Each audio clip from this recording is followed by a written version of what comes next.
Good morning. This is Sunday, the 7th of December, the last month of this year. We're going to have communion after this, so please be prepared for that. We're talking about the communion and the covenant that accomplishes it. What is the meaning of a covenant?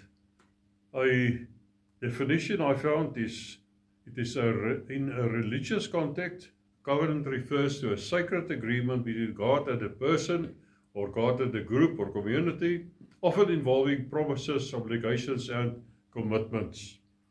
There are many covenants recorded in the Old Testament.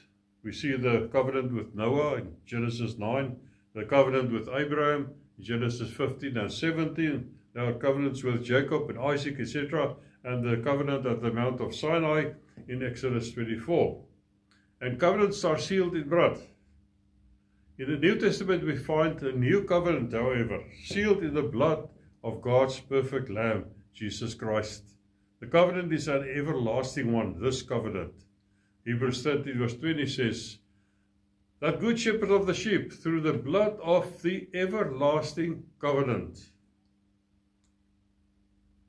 The everlasting covenant replaces the other covenants done by God between men. Hebrews 8 verse 6, "But now he has obtained a more excellent ministry, inasmuch he is also mediator of a better covenant, which was established on better promises. For if that first covenant had been faultless, then no place would have been sought for a second one." And verse 13, Hebrews 8 says, "In that he says, a new covenant, he has made the first obsolete. Now what is becoming obsolete and growing old is ready to vanish away." Please read that whole chapter. It's very good. The Old Covenant had signs that reminded people of their promises and obligations toward that covenant. Example, the rainbow in Noah's instance, and circumcision in the Abrahamic covenant. The sign of the new covenant is in the communion table of our Lord Jesus. Communion is not symbolic, it is not ritualistic, it's not just an event added to a church service. It could never be. Communion is a covenant in action. Communion is enforcing what Jesus Christ has accomplished on the cross. Communion carries a supernatural power that we need to tap into. We must see the bread as a point of contact with Christ's body, and the juice as a point of contact with his new covenant sealed in his precious blood.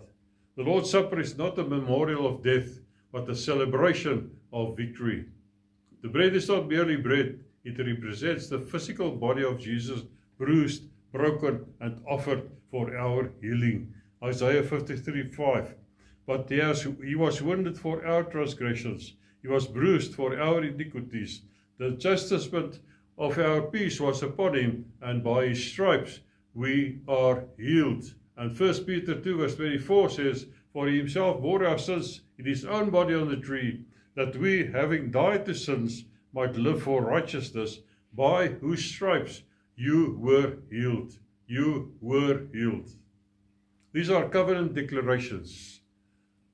When scourged, he carried our sickness. The cross was the place where our sins were borne. Communion is not hoping for healing.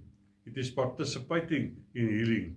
The cup is not merely juice, it presents the blood of Christ that removed our sins, erased our guilt, erased our past, and silenced the accuser. Hebrews 9 verse 12, "Not with the blood of goats and calves, but with his own blood he entered the most holy place once for all, having obtained eternal redemption."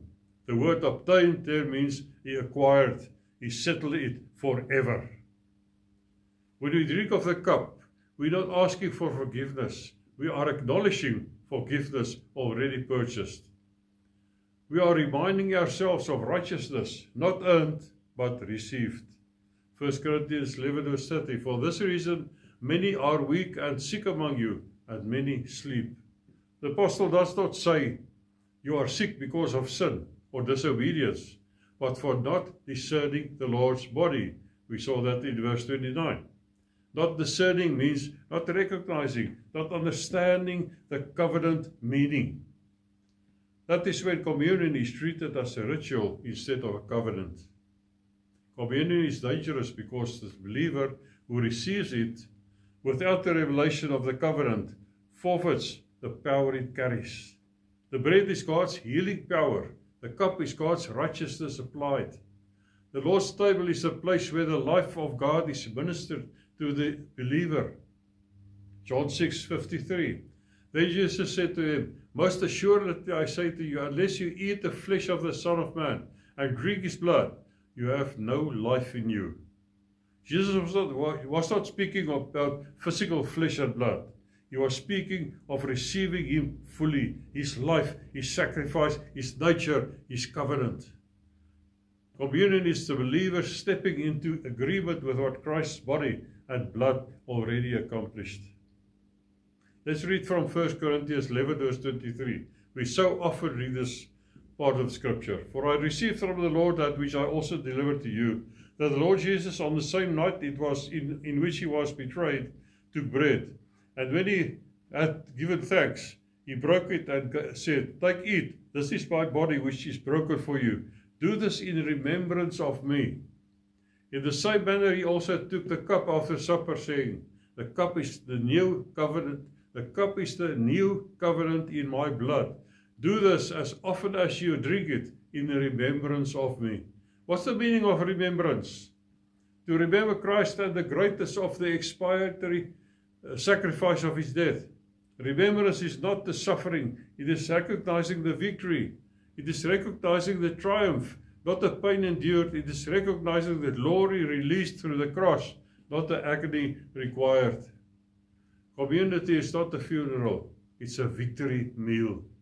Communion is a believer's point of contact with the finished work of Christ. 1 Corinthians 10 verse 16 says, the cup of blessing which we bless, is it not the communion of the blood of Christ? The bread which we break, is it not the communion of the body of Christ? Communion means participation, sharing, and fellowship.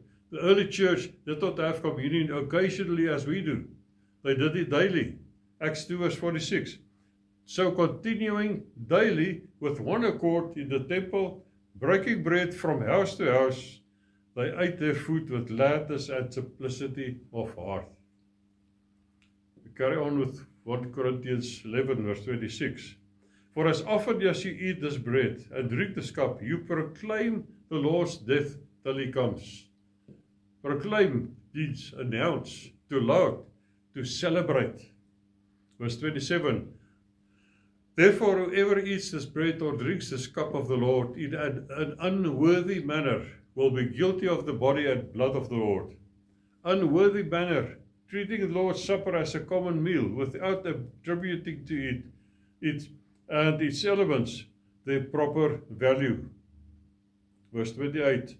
But let the man examine himself, and so let him eat of the bread and drink of the cup. For he who eats and drinks in an unworthy manner eats and drinks judgment to himself, not discerning the body of the Lord or the Lord's body. Not discerning means not to recognize it, not to understand the terms or the meaning of the covenant. Verse 30.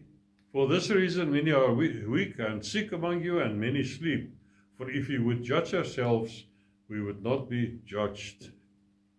We must grasp the full meaning of the new everlasting covenant of which we are participants in.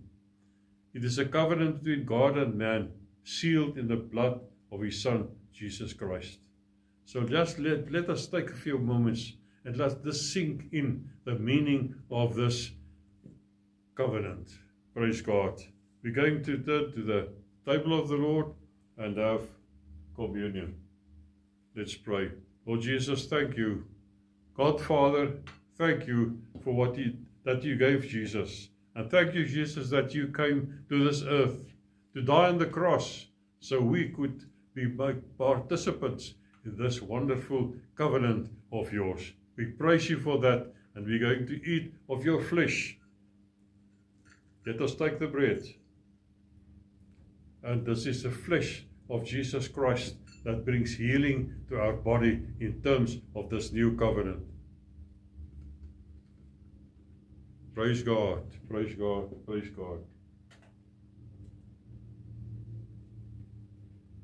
After the meal, he took the cup. He said, this is my body, this is my blood, in the new covenant. Drink of it, in remembrance of this covenant that I cut for you in my own blood. Praise the Lord, let us drink of it. Praise God, praise God, praise God. Thank you, Lord Jesus. We adore you, we praise you. We thank you for this new covenant that we are included in. We praise you for that in Jesus' name. Amen. Thank you for being with me. May the Lord richly bless you. Amen.